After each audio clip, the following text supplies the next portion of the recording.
শ্যামনগর থেকে এসেছি। বহুদিন ধরে ডান পায়ের তালুর নিচে আমার মারাত্মক ব্যথা ছিল।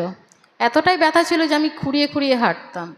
তো বিভিন্ন ডক্টর দেখিয়েছি, এক্স রে করিয়েছি, ওষুধপত্র খেয়েছি, আমার কিছুতেই কিছু ঠিক হয়নি। তখন আমার মা বলল, প্রভুর যে তেল আছে, জলটা, সেটা ব্যবহার করো, তুমি সুস্থ হবে। রীতিমতো প্রভুর তেল আমি মালিশ করেছি এবং জলটি আমি ব্যবহার করেছি। কবে যে আমার ব্যথা চলে গেছে আমি সেটাও নিজে টের পাইনি। তাই প্রভুর নামে আমি জয় জয়কার করছি, প্রভুর নামে ধন্যবাদ জানাচ্ছি। প্রভু না থাকলে এই যন্ত্রণা আমার সারা জীবন থেকে যেত। তাই প্রভু জয় হোক, হালেলুয়া। আমার নাম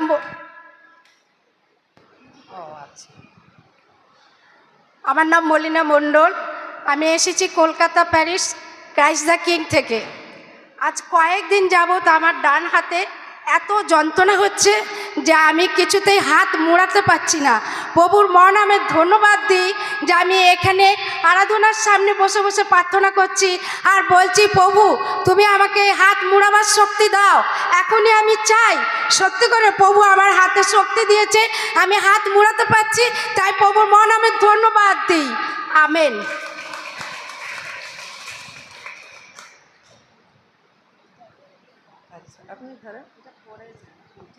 হ্যাঁ, আমি কৃষ্ণনগর থেকে এসেছি। অপূর্ব সাহার নামে সাক্ষী দেব। ওনার হাত ভেঙে গিয়েছিল 5 তারিখে। তা ডাক্তার বলেছেন 21 দিন না হলে হাতটা নড়াতেই পারবে না, মানে উনি গাটা, ওনার মাথা স্নান করতে পারবে না। ওনাকে মাথা মুছিয়ে দিতে হবে, গা মুছিয়ে দিতে হবে, মানে নিজে কিছু করতে পারবে। তারপরে আমি খুলে দিয়েছি কালকে যিশুর তেল জল দিয়ে ওনার হাত খুলে দিয়েছি। উনি এখন হাতটা তুলতে পারবে। হালেলুয়া, জয় যিশু, হালেলুয়া, হালেলুয়া।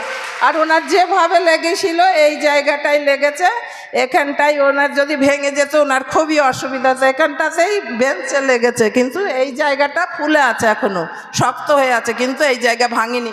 ঈশ্বর এত মহিমাময়, এখান থেকে ওনার হাতটা নিচে নেমে গিয়েছে, কিন্তু ওনার কিচ্ছু ভাঙিনি, কিচ্ছু হয়নি। ওই জন্য যিশুকে এই পবিত্র আত্মার বয়ে আর এই রোজারিতে ওকে রক্ষা করেছে শুধু।